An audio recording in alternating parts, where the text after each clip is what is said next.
Olá, meu nome é Renato Sabatini e eu estou em Las Vegas transmitindo as notícias mais importantes do Congresso HIMSS 2018, Health Information Management System Society, que é o maior congresso de tecnologia de informação e saúde do mundo. Nesse dia nós tivemos dois tópicos que dominaram bastante a discussão. Um deles é como agregar inteligência, ou como fazer mais inteligente o prontuário eletrônico do paciente. Todo mundo sabe que existe uma certa resistência, né, dos profissionais de saúde a usar o prontuário eletrônico do paciente. Um dos motivos é que ele é muito burro, ou seja, ele não ajuda muito o profissional de saúde no seu processo de decisão, por exemplo. Então, cada vez mais estão sendo adicionados recursos para que o prontuário eletrônico possa realmente ser um auxiliar valioso do médico e de outros profissionais de saúde que utilizam. Então, hoje, por exemplo, foi discutido como se pode ter um repositório de aplicativos de apoio à decisão. Por exemplo, calculadoras médicas para calcular alguma coisa, existem milhares dessas calculadoras. Então, sistemas baseados em inteligência artificial para, a partir dos sinais e sintomas, ajudar o médico a chegar a um diagnóstico.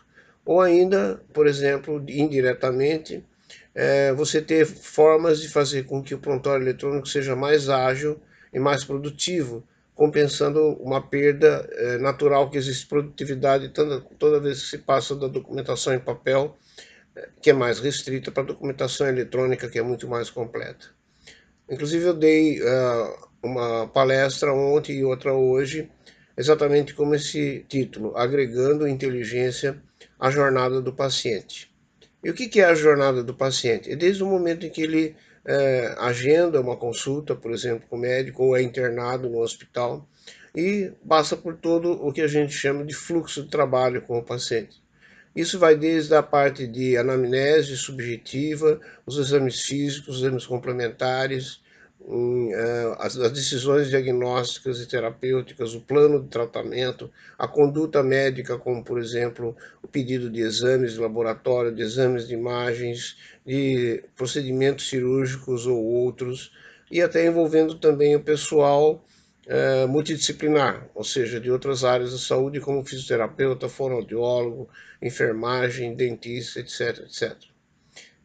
Muito bem, o que diz então essa nova tendência? Por exemplo, uma delas é que você já tenha templates, ou seja, modelos de atenção para cada tipo de diagnóstico, onde, baseado em evidência científica sólida, se faz uma lista de tudo aquilo que o tratamento, a conduta com aquele paciente que tem aquela condição específica deve ser realizado. Então, aqui nos Estados Unidos, a grande maioria, 90% dos prontuários eletrônicos tem o que eles chamam de order sets, ou seja, conjuntos prescricionais padronizados, um consenso baseado em ciência e que são utilizados então no dia a dia. A Elsevier, que é uma das patrocinadoras dessa transmissão, é uma das empresas mais atuantes no fornecimento de order sets prontos já, ou seja, elaborados por grandes equipes de cientistas e médicos profissionais que podem ser utilizados então pelos hospitais, e isso pode ser integrado ao prontuário eletrônico, de modo que ele funcione dentro do prontuário. O governo americano está preparando então um repositório de aplicativos de apoio à decisão em saúde, utilizando padrões HL7 para poder fazer interconexão. Um desses padrões são chamados de CDS hooks, né, ou ganchos de sistema de aplicação ao suporte à decisão.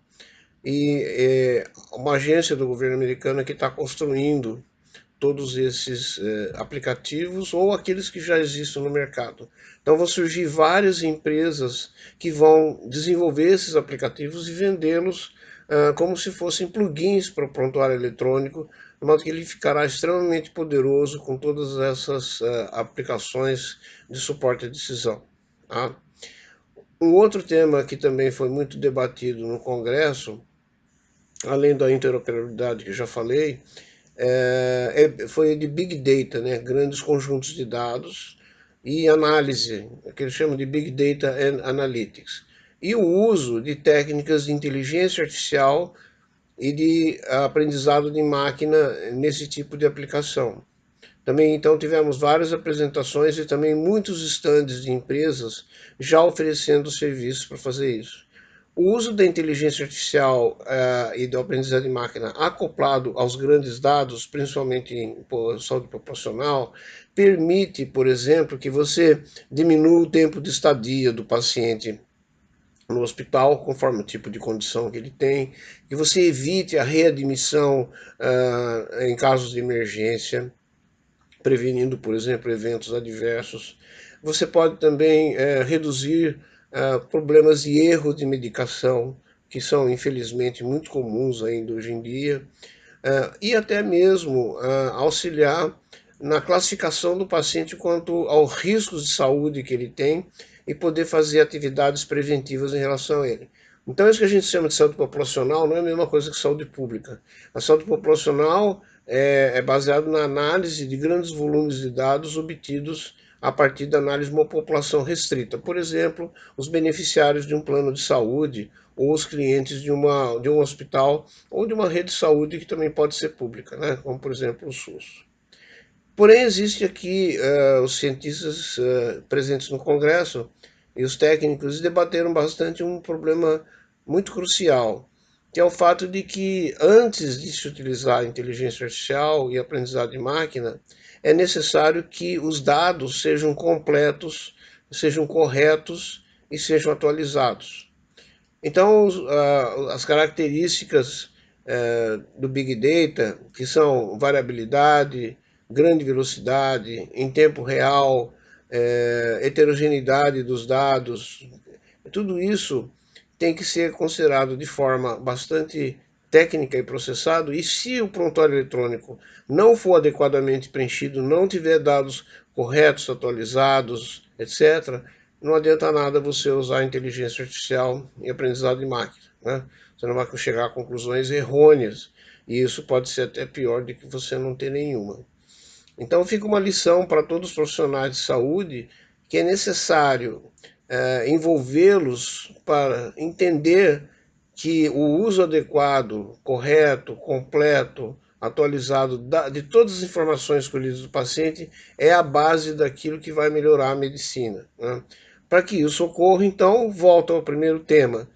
O prontuário eletrônico tem que ser atrativo, ele tem que dar um retorno para o médico, para o profissional de saúde, ele tem que motivar e reduzir o que eles estão chamando de burden, ou seja, a carga negativa de excesso de trabalho com interfaces muito mal desenhadas, com baixa usabilidade, uma complexidade aparente que poderia ser escondida, e tantas outras coisas que fazem hoje, evidentemente, com que o prontuário eletrônico ainda não tenha encontrado uma utilização ampla e restrita na nossa área.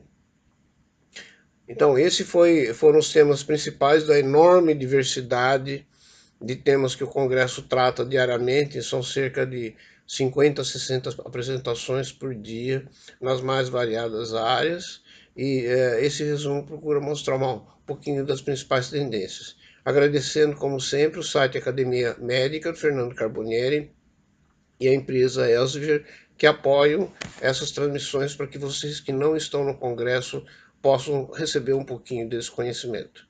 Obrigado pela atenção e até a próxima.